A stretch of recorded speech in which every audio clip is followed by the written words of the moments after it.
fiscal policy and economic stability। तो इसमें देखिए क्या बता रहा है, फिस्कल पॉलिसी में B effectively use in achieving economic stability. The following physical measures need to be taken to overcome the depression and unemployment। तो हम लोग ऐसे किस सिचुएशन को बोलते हैं इकोनॉमिक इनस्टेबिलिटी, तो पहले ये समझेंगे। तो इकोनॉमिक इनस्टेबिलिटी जो है ये हम मानते हैं कि अगर डिप्रेशन की स्थिति है, ठीक है, इकोनॉमी अगर डिप्रेशन में जा रही है प्लस अनएम्प्लॉयमेंट की सिचुएशन अगर आपके इकोनॉमी में है, तो इसका मतलब क्या हो गया कि हमारा जो इकोनॉमी है वो इनस्टेबल है। तो ये चीज़ समझना पड़ेगा आपको यहाँ पे कि इनस्टेबल का मतलब कि इकोनॉमी डिप्रेशन में जा रही है और अनएम्प्लॉयमेंट की स्थिति है। तो ये दोनों ही चीज़ हमको दिखा रही है कि हमारी इकोनॉमी जो है वो इनस्टेबल है, ठीक है। तो अब देखिए यहाँ पे समझने वाली चीज़ क्या है कि कैसे गवर्नमेंट इन सब चीज़ों से बाहर निकलती है, फिस्कल पॉलिसी के हेल्प से कैसे गवर्नमेंट बाहर निकलती है। पहला पॉइंट है, the government should follow a policy of deficit budget wherein expenditure to the government exceeds its revenue. The deficit may be financed through the deficit financing. This will increase the government expenditure। यहाँ पे क्या कह रहा है कि अगर ये economic को स्टेबल बनाना है, ठीक है, अगर बहुत ज़्यादा डिप्रेशन और अनएम्प्लॉयमेंट की स्थिति है तो उस कंडीशन पे गवर्नमेंट को क्या करना चाहिए। तो यहाँ बोल रहे हैं the government should follow the policy of deficit budget. यहाँ पे पॉलिसी जो होती है डेफिसिट बजट की, क्योंकि देखिए सिचुएशन यहाँ पे क्या है कि आपकी कंट्री अभी सही नहीं चल रही है, मतलब कंट्री में पैसे नहीं है, ठीक है। तो कंट्री में पैसा नहीं है तो आपको कहीं ना कहीं से पैसे अरेंज करने पड़ेंगे, ठीक है। Where in expenditure of the government exceeds the revenue. Deficit budget मतलब क्या होता है, जहाँ पे आपको खर्चा बहुत ज़्यादा करना पड़ता है, ठीक है। तो डेफिसिट बजट की कंडीशन में क्या होता है, एक्सपेंसेस बहुत ज़्यादा आपको करने होते हैं और रेवेन्यू आपका बहुत कम होता है, ठीक है।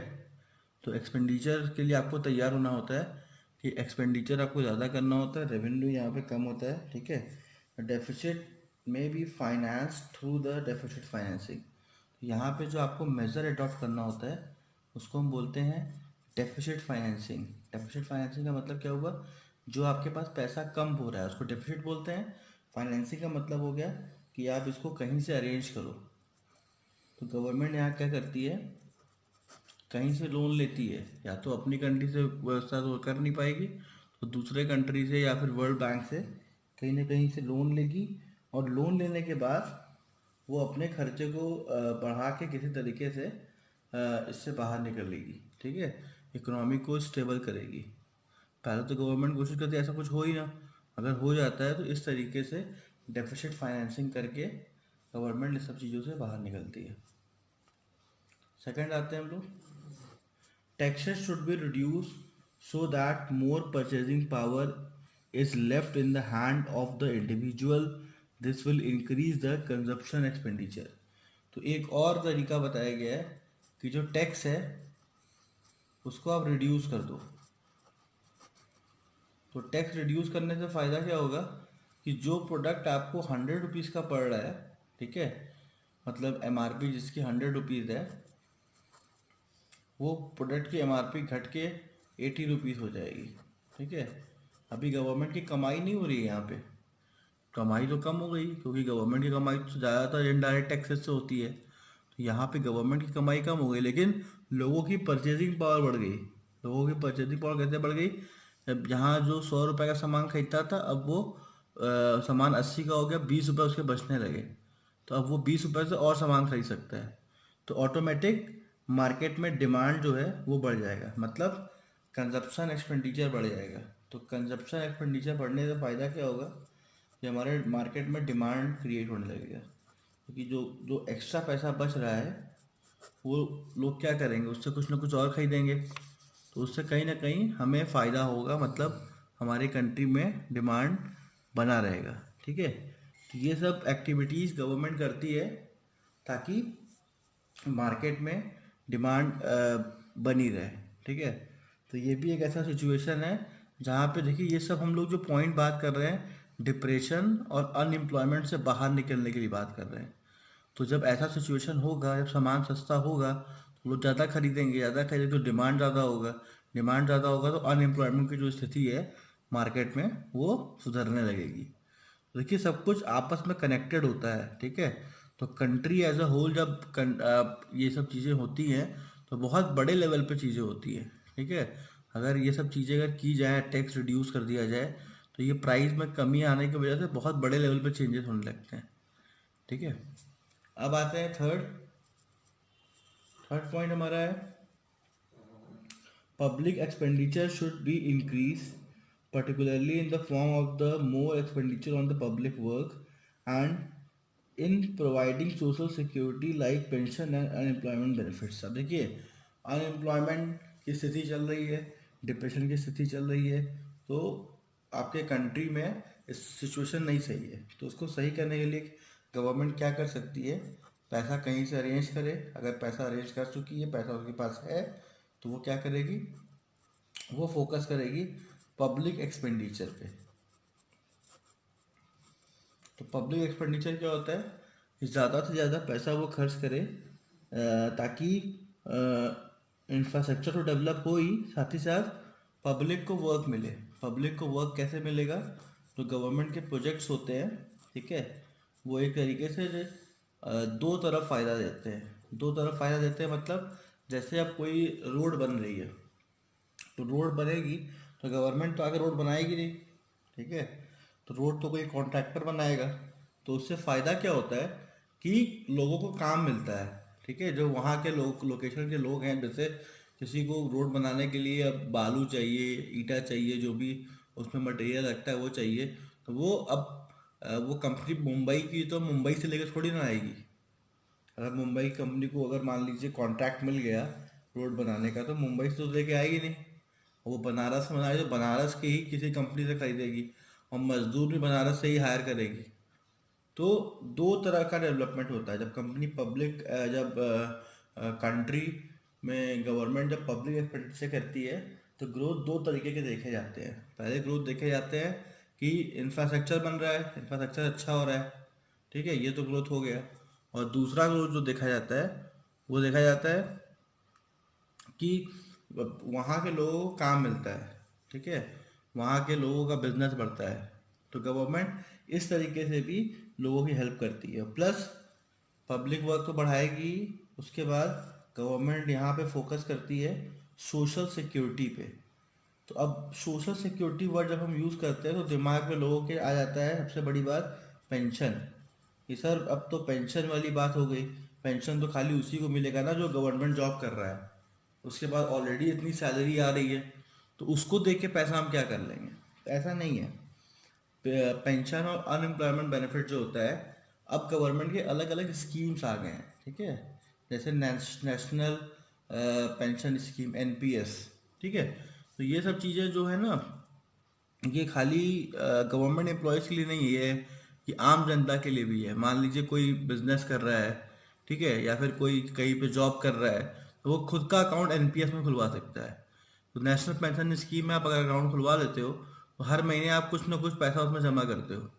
ठीक है, 1,000 2,000 जो आपके पास होता है। तो फिर लास्ट में गवर्नमेंट क्या करती है, उसको पेंशन में कन्वर्ट करके अच्छा खासा अमाउंट देती है आपको। तो अब पेंशन सबको मिल सकता है। ठीक है, जानकारी के अभाव की वजह से लोग करवाते नहीं हैं। और दूसरा होता है अनएम्प्लॉयमेंट बेनिफिट। अनएम्प्लॉयमेंट बेनिफिट क्या होता है, इसमें गवर्नमेंट बेरोजगारी भत्ता, ठीक है, इसको अनएम्प्लॉयमेंट अलाउंस को कहते हैं, ये गवर्नमेंट प्रोवाइड कराती है। ठीक है, तो इसके भी स्कीम्स आते रहते हैं, ये रेगुलर नहीं चलता, गवर्नमेंट इसके स्कीम्स आते रहते हैं, तो लोग अगर फॉर्म भरते हैं तो उनको मिलता है। तो गवर्नमेंट ज़्यादातर कोशिश करती है कि ये सब चीज़ें तो करे ना करे, लेकिन वो पब्लिक एक्सपेंडिचर करके उस पर्टिकुलर लोकेशन पे कहीं ना कहीं से एम्प्लॉयमेंट जनरेट कर दे, ठीक है, ताकि इकोनॉमी में अनएम्प्लॉयमेंट और डिप्रेशन खत्म हो जाए। उसके बाद है हमारा fourth point, the government should borrow the fund from those people with whom the funds are lying ideal. तो इसमें गवर्नमेंट अपने बॉन्ड भी इशू करती है, ठीक है। बॉन्ड इशू करने का फ़ायदा क्या होता है कि जिनके पास आइडियल फंड पड़े हुए हैं, ठीक है, वो अपना पैसा दे देते हैं गवर्नमेंट को, तो गवर्नमेंट उसके बदले में उनको अच्छा खासा इंटरेस्ट भी दे देती है, और वो पैसा गवर्नमेंट लगा देती है डेवलपमेंट वर्क में। तो डेवलपमेंट में क्या होता है, इंफ्रास्ट्रक्चर तो डेवलप होता ही है, साथ ही साथ लोगों को काम मिल जाता है, तो धीरे धीरे इकनॉमी जो है वो डिप्रेशन और अनएम्प्लॉयमेंट से बाहर आने लगती है। तो ये सब चीज़ें होती हैं कि फिजिकल पॉलिसी की हेल्प से इकोनॉमिक स्टेबिलिटी कैसे लाया जाता है। तो हम लोग ने ये 4 पॉइंट देखा, ये 4 पॉइंट के हेल्प से कैसे हम लोग इकोनॉमिक स्टेबिलिटी अचीव कर सकते हैं। पहला डेफिसिट बजट हो गया। डेफिसिट बजट में हमने क्या सीखा कि पैसे यहाँ पे एक्सपेंसेस हमको बढ़ाने पड़ते हैं। कैसे बढ़ाएंगे एक्सपेंसेस? डेफिसिट फाइनेंसिंग करके, मतलब पैसा कहीं से अरेंज करेंगे, कहीं से लोन लेंगे और खर्चे बढ़ाएंगे, ताकि लोगों के पास पैसे जाए और लोग वहाँ पे थोड़ा सा ग्रो करें। उसके बाद है टैक्स को कम कर देंगे ताकि लोगों की परचेजिंग पावर बढ़ जाए, ये दूसरा पॉइंट हो गया। तीसरा पॉइंट हमने सीखा कि पब्लिक एक्सपेंडिचर जो है वो गवर्नमेंट बढ़ा देती है ताकि लोगों को वर्क मिले, और गवर्नमेंट कोशिश करती है कि सोशल सिक्योरिटी पे वर्क करे, ताकि सोशल सिक्योरिटी पे वर्क करने का फ़ायदा क्या होता है कि जो लोग हैं, आम आदमी है, उसको कुछ बेनिफिट मिल जाता है। और फोर्थ पॉइंट हमने सीखा कि जो बॉन्ड है, गवर्नमेंट बॉन्ड भी इशू कर देती है ताकि जिन लोगों के पास आइडियल पैसा पड़ा हुआ है वो पैसा वहाँ से उठा के गवर्नमेंट सही कामों में लगा दे। अब आते हैं नेक्स्ट, लास्ट पॉइंट है हमारा। हाँ, इसमें एक और नया चीज़ है, उसको देख लेते हैं। एक नया हेडिंग दिख रहा है, 2 नंबर में पूछ सकता है, एक्सपेंशनरी फिस्कल पॉलिसी। तो एक्सपेंशनरी क्या होता है? पहले हम लोग अभी पढ़ रहे थे, कॉन्ट्रैक्शनरी पढ़ रहे थे, ठीक है। तो कॉन्ट्रैक्शनरी में हमने देखा था कि इसमें लिखा था contractionary physical policy is the policy of reducing government expenditure and increasing government revenue. तो कॉन्ट्रैक्शनरी में क्या हो रहा था, गवर्नमेंट अपना जो खर्चा था वो कहीं से मतलब कम कर रही थी। कॉन्ट्रैक्शनरी में देखिए क्या है, कॉन्ट्रैक्शनरी का डेफिनेशन है, contractionary physical policy is the policy of reducing government expenditure. तो कॉन्ट्रैक्शनरी में क्या होता है, कैसे याद कैसे करेंगे, चलिए समझते हैं इसको, दोनों को गल बगल रख के, तो समझ में आएगा कि क्या सही है। कॉन्ट्रैक्शनरी हम लोग ने कल पढ़ा था, फिजिकल पॉलिसी, ठीक है। तो कॉन्ट्रैक्शनरी फिजिकल पॉलिसी में क्या बोल रहा है, it is the policy of reducing government expenditure. तो गवर्नमेंट के जो खर्चे हैं, एक्सपेंडिचर है, ठीक है, उसको हम रिड्यूस करते हैं कि भाई अब गवर्नमेंट का खर्चा नहीं करेंगे, ठीक है। और जो रेवेन्यू है उसको हम बढ़ाते हैं। तो ये हो गया कॉन्ट्रैक्शनरी फिजिकल पॉलिसी, ये हम लोग ने कल पढ़ा था। आज हम लोग क्या पढ़ रहे हैं, एक्सपेंशनरी पढ़ रहे हैं। एक्सपेंशनरी मतलब एक्सपेंशन करना, ठीक है। तो एक्सपेंशन करने में क्या बोल रहा है, इंक्रीज गवर्नमेंट स्पेंडिंग। यहाँ पे गवर्नमेंट का एक्सपेंडिचर हम बढ़ा रहे हैं, गवर्नमेंट का एक्सपेंडिचर बढ़ा रहे हैं, लेकिन हम जो टैक्स है वो कम कर रहे हैं, ठीक है। तो यहाँ पे रेवेन्यू की बात ही नहीं हो रही है, तो ये चीज़ समझना है आपको। यहाँ पे रेवेन्यू का कोई कॉन्सेप्ट ही नहीं आ रहा है। यहाँ पे हो रहा है कि भाई खर्चे बढ़ाओ, टैक्स कम करो। क्यों? क्योंकि एक्सपेंशनरी फिजिकल पॉलिसी में क्या होता है, जो हमारा इकोनॉमी होता है वो स्टेबल नहीं होता है, हमारी इकोनॉमी ख़त्म होने वाली होती है, ठीक है। तो यहाँ पैसा बचा के करोगे क्या? तो पैसा यहाँ नहीं बचाना होता, यहाँ पे हमको खर्चा करके इकोनॉमी को डिप्रेशन से बाहर निकालना पड़ता है, ठीक है। हर चीज़ का उपाय पैसा बचाना नहीं होता है। कभी कभी जैसे यहाँ पे गवर्नमेंट को पैसा खर्चा करना पड़ता है, उधार लेके खर्चा करना पड़ता है, ठीक है, टैक्स कम करना पड़ता है, अपना रेवेन्यू भी एक तरीके से समझ लीजिए कम करना पड़ता है। तो टैक्स रेवेन्यू आ रहा है, क्यों? क्योंकि इकोनॉमी में अनएम्प्लॉयमेंट और डिप्रेशन है, लोग मर रहे हैं और हम पैसा सेविंग कर रहे हैं, तो कहाँ से ये पॉसिबल है? समझ रहे हैं? उसको इम्पोर्टेंट टिक लगा लीजिएगा। तो देखिए, अब आते हैं हम लोग यहाँ पे physical policy and economic growth. अब देखिए यहाँ पे क्या है कि अब हमारा फोकस होगा कि किस तरीके से इकोनॉमी को हम ग्रो करा दें। ठीक है, तो यहाँ पे हमारी जो इकोनॉमी है डिप्रेशन डिप्रेशन से बाहर निकल चुकी है। ठीक है, तो अब यहाँ पे गवर्नमेंट कैसे पॉलिसी बनाती है उसको देखते हैं। Physical policy can be use effectively to accelerate the rate of economic growth so as to increase the real national income in a country.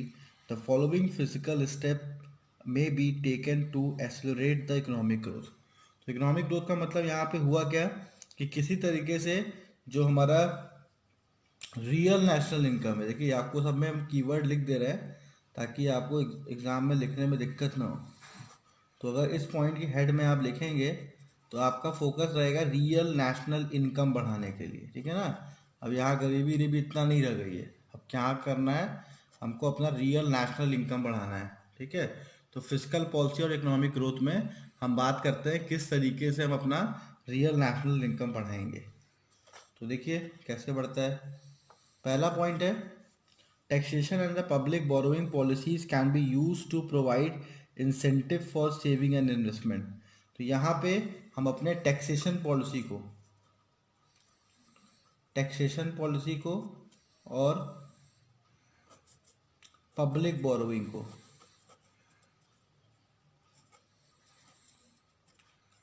Public borrowing policy can be use to provide incentive for saving investment, मतलब इस तरीके से इसको design करें कि ज़्यादा से ज़्यादा लोग पैसा सेव करें और इन्वेस्ट करें।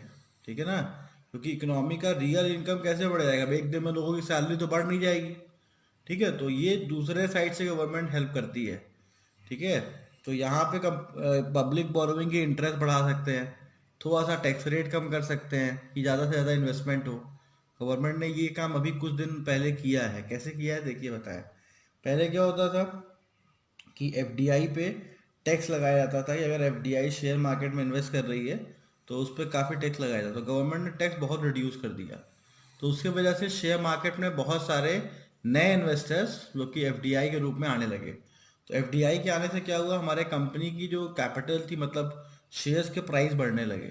ठीक है, तो एक तरीके से जो लोगों ने पैसे इन्वेस्ट किए थे उनके इन्वेस्टमेंट्स भी भागने लगे।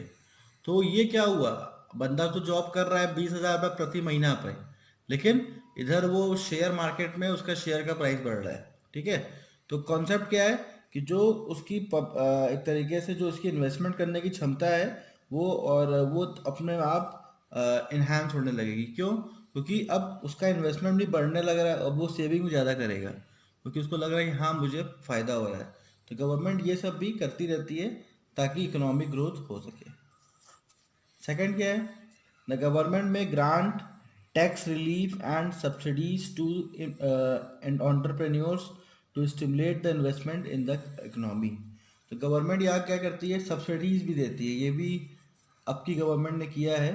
ठीक है, आप देखोगे गवर्नमेंट ने बहुत सारी सब्सिडीज प्रोवाइड की है, किसको, नए एंटरप्रेन्योर्स को। जैसे इनको बोल दिया गया कि अभी आपको रिटर्न फाइल नहीं करना है अगर आप नए एंटरप्रेन्योर हो, तो ऐसे नए नए बहुत से स्कीम चलाए गए थे और रजिस्ट्रेशन को लेके कुछ छूट दिया गया था। ठीक है, और कुछ ऐसे मतलब बिजनेस है जिसमें आपको करने पे सब्सिडी मिलती, जैसे अगर आप सोलर पैनल का बिजनेस करते हैं, ठीक है, या फिर आप कोई चीज़ का प्रोडक्शन करते हैं, तो ये सब चीज़ों में गवर्नमेंट ने बहुत सारा, अगर आप चिप्स बना रहे हैं, चिप्स कौन सा चिप जो उस पर लगता है मोबाइल वोबाइल में, ठीक है, उसके सर्किट्स डिज़ाइन कर रहे हैं, तो ये सब में गवर्नमेंट बहुत सब्सिडी देती है ताकि आप इस चीज़ को ग्रो करें और इंडिया में मतलब बाहर से इंपोर्ट ना करना पड़े। ठीक है, तो इसके अलग अलग प्लान गवर्नमेंट के वेबसाइट्स पे आपको मिल जाएंगे जहाँ पे आपको बहुत सारे सब्सिडी के स्कीम दिखेंगे ये भी गवर्नमेंट इसलिए करती है कि ढेर सारे एंटरप्रेन्योर सामने आए। अभी तो लोग क्या करें भाई, पैसे है नहीं तो वो नौकरी कर रहे हैं, ठीक है। लेकिन जब गवर्नमेंट सब्सिडी देती है तो वो सब बाहर आते हैं कि चलो ठीक है अब हम लोग अपना बिजनेस करेंगे, ठीक है। तो इस चीज़ को गवर्नमेंट प्रमोट करती है कि लोग बिजनेस में आए, लोग बिजनेस में आएंगे। तो देखिए, जब आप जॉब करते हैं तो खाली अपना पेट भरते हैं, लेकिन आप जब बिजनेस करते हैं तो कई सारे लोगों का पेट भरते हैं, ठीक है। तो बिजनेस गवर्नमेंट, इसीलिए गवर्नमेंट सब्सिडी प्रोवाइड करती है ताकि ज़्यादा से ज़्यादा लोग एंटरप्रेन्योर्स बने और बिजनेस और क्या बोलते हैं पर्टिकुलर लोकेशन को ग्रो कराएं। उसके बाद आते हैं third point, special tax incentive like tax holiday and the subsidies can be given to the entrepreneurs to set up the industries in the backward region. This will promote the development of backward region. देखिए, एक नया concept आपको मिल रहा है यहाँ पे, इसको हम बोलते हैं टैक्स हॉलिडे। टैक्स हॉलिडे सुनने में जितना अच्छा है उतना अच्छा है भी। इसमें होता क्या है कि जो हमारे नए नए एंटरप्रेन्योर्स होते हैं इनको ये सुविधा दी जाती है कि चलो भाई, अगर आप बिजनेस स्टार्ट कर रहे हो तो आपको 2 साल तक कोई टैक्स नहीं जमा करना है, आप करो बिजनेस। तो ये सब चीज़ों से क्या होता है, एंटरप्रेन्योर भी सोचते हैं कि यार ये सही है, कम से कम टैक्स नहीं जमा करना है हमको, तो ऐसा करते हैं एक बार ट्राई करके देखते हैं, हो सकता है बिजनेस मेरा ग्रो कर जाए, ठीक है। तो ये जो कॉन्सेप्ट है टैक्स हॉलीडे का, ये आपको मतलब आपका टैक्स जो है वो हॉलीडे मनाने चला जाता है। हॉलीडे मनाने चला जाता है मतलब वो आपके पास नहीं रहता, आपके पास टैक्स नहीं रहता, ठीक है। तो वो वहाँ पे जाके टैक्स हॉलीडे जो मनाता है। तो इससे होता क्या है, नए नए एंटरप्रेन्योर्स हमारे बिजनेस में आते हैं। फिर आते हैं fourth point, revenue collected by government may be used in promoting government for agriculture and industrial sector। तो और गवर्नमेंट और क्या करती है, देखिए, एग्रीकल्चर सेक्टर को हेल्प करना मतलब इकोनॉमी में बहुत ज़्यादा कंट्रीब्यूट करना, क्योंकि ज़्यादातर इकोनॉमी जो होती है वो एग्रीकल्चरल सेक्टर पर डिपेंडेंट रहती है। आप देखिए, एग्रीकल्चर सेक्टर एक ऐसा सेक्टर है जहाँ पे पैसे मतलब उगते हैं, ठीक है। जैसे आपने एक गाना सुना होगा, अरे मेरे देश की धरती सोना उगले, ठीक है। तो ये सही में सोना उगलती है, कैसे उगलती है, आप देखिए, कोई भी चीज़ आप मैन्युफैक्चर करेंगे तो देश भर का रॉ मटेरियल आपको चाहिए, ठीक है। अगर आपका रॉ मटेरियल आपके खेत में निकल जाए तो वो सोना ही तो उगल रहा है, ठीक है। तो एग्रीकल्चर सेक्टर बहुत बड़ा प्रोड्यूसर है। अगर जिस कंट्री का एग्रीकल्चर सेक्टर अगर इम्प्रूव हो गया, आप समझ लीजिए वो कंट्री बहुत कुछ प्रोड्यूस कर रही है। समझ रहे हैं, ये एक तरीके से आप जीरो से 100 पे आ रहे हैं, समझ रहे हैं, ये होता है एग्रीकल्चर सेक्टर। एग्रीकल्चर सेक्टर में पैसे बहुत कम लगते हैं, लेकिन आप देखते हैं प्रोडक्शन बड़े लेवल पे आप बढ़ जाता है, ठीक है। और यहाँ पे ज़्यादा मशीन तो लगाना ही नहीं होता, ठीक है। वो ऑटोमेटिक नेचुरल तरीके से ग्रो करता है। तो इसीलिए गवर्नमेंट एग्रीकल्चर सेक्टर को लेके बहुत ज़्यादा कंसर्न होती है कि एग्रीकल्चर सेक्टर को हम ग्रो करा दें, ठीक है। तो पहला गवर्नमेंट का फोकस होता है एग्रीकल्चर सेक्टर में। दूसरा जो गवर्नमेंट का फोकस होता है वो होता है इंडस्ट्रियल सेक्टर पे। इंडस्ट्रियल सेक्टर से क्या फ़ायदा होता है भाई, इंडस्ट्रियल सेक्टर में क्या होता है, ये देती है लोगों को डायरेक्ट नौकरी। जो लोग एग्रीकल्चर सेक्टर में नहीं हैं वो इंडस्ट्रियल सेक्टर से पैसा कमाते हैं। तो दोनों ही सेक्टर में गवर्नमेंट क्या करती है, डेवलपमेंट का सोचती है, ठीक है। तो revenue collected by government can be use, अब गवर्नमेंट क्या करती है, इन पर्टिकुलर सेक्टर में पैसे डालती है, ठीक है। यहाँ पे सस्ता लोन देती है, ठीक है, ताकि यहाँ पे डेवलपमेंट हो सके। तो यहाँ पे करने डेवलपमेंट करने से गवर्नमेंट ऑटोमेटिक यहाँ पे ग्रो करा सकती है। तो इसीलिए आप देखते हो कि बहुत सारे एग्रीकल्चर के अलग अलग स्कीम्स आते रहते हैं। अब आते हैं next, public expenditure policy can B effectively use in promoting development, promoting economic development. देखिए, इसमें क्या है, पब्लिक एक्सपेंडिचर पॉलिसी है, कैन बी इफेक्टिवली। अब यहाँ पे क्या बता रहा है कि जो पब्लिक एक्सपेंडिचर पॉलिसी मतलब गवर्नमेंट जहाँ जहाँ पैसा खर्च कर रही है, अगर सही जगह गवर्नमेंट पैसा खर्च करे तो ऑटोमेटिक जो हमारा रियल नेशनल इनकम है वो बढ़ सकता है। जैसे गवर्नमेंट पैसा खर्च करे एजुकेशन पे, ठीक है। जैसे आप देखते हो स्किल डेवलपमेंट प्लान चलाए जाते हैं गवर्नमेंट के थ्रू। तो स्किल डेवलपमेंट प्लान करने का फ़ायदा क्या होता है कि देखिए, बंदे को सरकारी नौकरी तो हम दे नहीं सकते क्योंकि इतना तो हमारे पास सरकारी नौकरी भी नहीं है, गवर्नमेंट के पास इतनी सरकारी नौकरी नहीं कि सबको सरकारी नौकरी दे सके। तो गवर्नमेंट क्या करती है, लोगों को एजुकेट करती है, उनके स्किल को डेवलप करती है, ताकि आप कुछ अपने से करके कमाओ। ठीक है, ये जो आत्मनिर्भर भारत बताया जा रहा है, यहाँ पे यही कहा जा रहा है कि भाई हम तुमको पढ़ा देंगे, तुम्हें हम तुम्हारे अंदर टेक्निक डेवलप कर देंगे, लेकिन काम तो आपको करना पड़ेगा। ठीक है, आप बैठे बैठे ही कहो गवर्नमेंट सबको जॉब दे दो, तो पॉसिबल नहीं है। ठीक है, क्योंकि हमारे यहाँ पॉपुलेशन बहुत हाई है, पॉपुलेशन कम होती तो एक बार गवर्नमेंट जॉब दे भी देती, यहाँ तक कहाँ से जॉब देगी। तो एजुकेशन दिया जाता है, ट्रेनिंग के अलग अलग प्लान, फ्री वाले प्लान, मतलब आप फ्री में गवर्नमेंट आपको ट्रेनिंग देती है।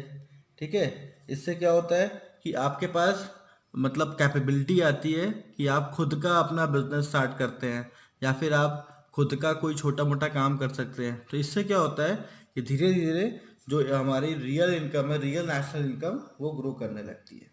ठीक है, तो ये हमारे पास 5 तरीके हैं जैसे गवर्नमेंट अपने नेशनल इनकम को ग्रो कराती है। ये फिस्कल पॉलिसी एंड इक्विटी क्या होता है? Growth with the equity is the primary objective of the economic policy in the developing countries. ठीक है, the objective of equity means making the distribution of income equitable by reducing the existing inequalities of income and wealth. Inequalities of the income and wealth will be reduced by pursuing redistribution of taxation and public expenditure policy. This can be done in following ways. तो देखिए यहाँ पे पहले आपको ये समझना पड़ेगा कि इक्विटी में होता क्या है। तो इक्विटी में गवर्नमेंट की प्लानिंग क्या होती है, वही जो आपको एक बार हम बता चुके हैं। जैसे ये कोई ग्राफ है, ठीक है, तो ग्राफ में सिचुएशन क्या है, कुछ ऐसा सिचुएशन चल रहा है, मतलब हमारे हाई इनकम ग्रुप के लोग ज़्यादा है, मतलब हाई इनकम ग्रुप बहुत ज़्यादा है, मतलब पैसा लोग बहुत ज़्यादा कमा रहे हैं। हाई इनकम ग्रुप के लोग कम ही होते हैं नेचुरली। यहाँ आपको 5% लोग मिलेंगे जो हाई इनकम ग्रुप में होते हैं, और 95% लोग मिलेंगे जो लो इनकम ग्रुप में होते हैं। ठीक है, तो गवर्नमेंट करती क्या है, इन पे लगाती है टैक्स। टैक्स लगाने से इनका जो इनकम है ये ऐसे कट हो जाता है। ठीक है, ये इनकम गवर्नमेंट कट करती है, फिर इसको उठा के यहाँ बांट देती है। तो यहाँ बांटने से क्या होता है, जो नया ग्राफ बनता है वो कुछ ऐसा बन जाता है। गवर्नमेंट इसको अचीव करना चाहती है कि हमारे जो लोग हैं वो इक्वालिटी मेंटेन रहे। ठीक है, तो इस ग्राफ को इसमें कन्वर्ट करने की कोशिश करती है गवर्नमेंट। ठीक है, इसीलिए गवर्नमेंट टैक्स लगाती है।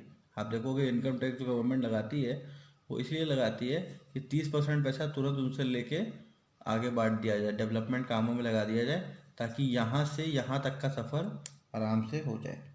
ठीक है, तो अब हम लोग इस पर्टिकुलर टॉपिक में पढ़ेंगे गवर्नमेंट यहाँ से यहाँ तक कैसे पहुँचती है, और गवर्नमेंट की पूरी कोशिश रहती है कि यहाँ से यहाँ तक आ जाए, ताकि इकोनॉमी में इक्विटी का सिचुएशन आ जाए।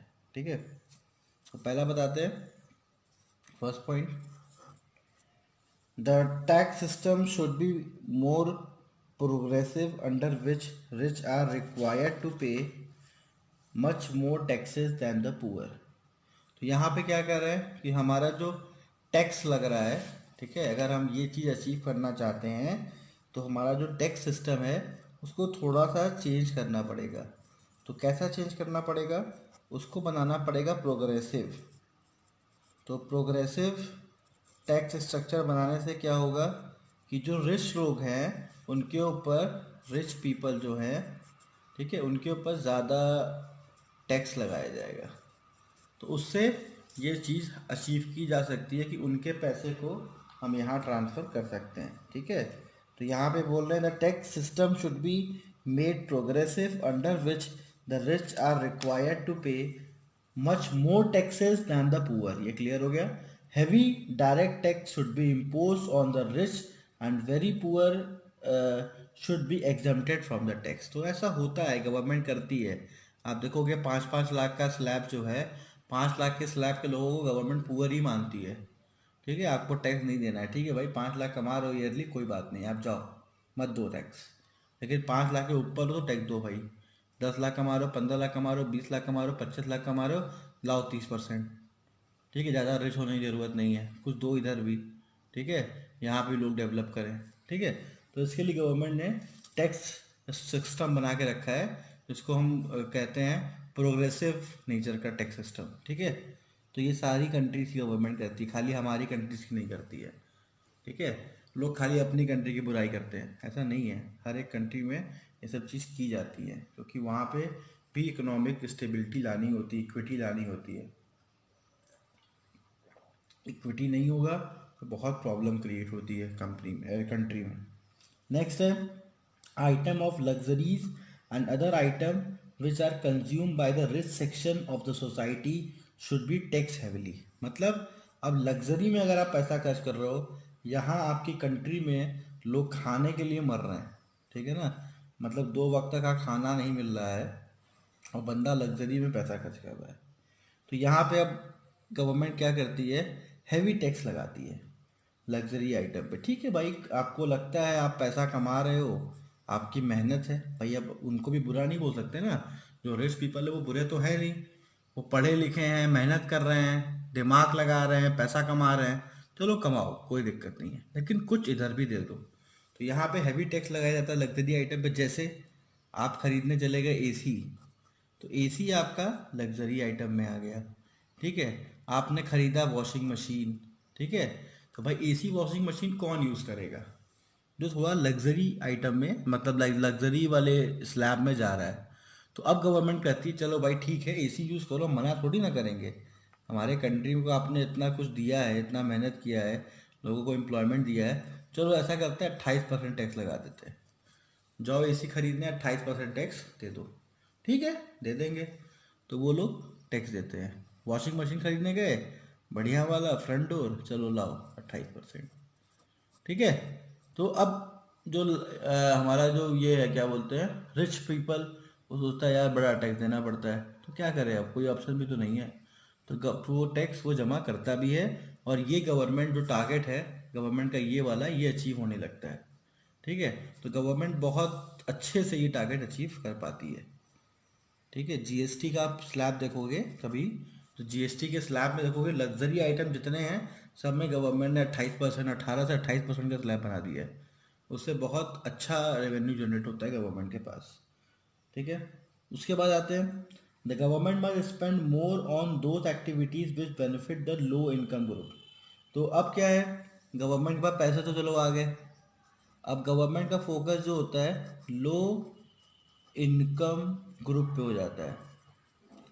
लो इनकम ग्रुप क्या हो गए, जो हमारे थोड़े से गरीब लोग हैं, गवर्नमेंट अपना पूरा फोकस इनके ऊपर डाल देती है कि भाई इनको फोकस करो, तभी तो ये आगे बढ़ेंगे।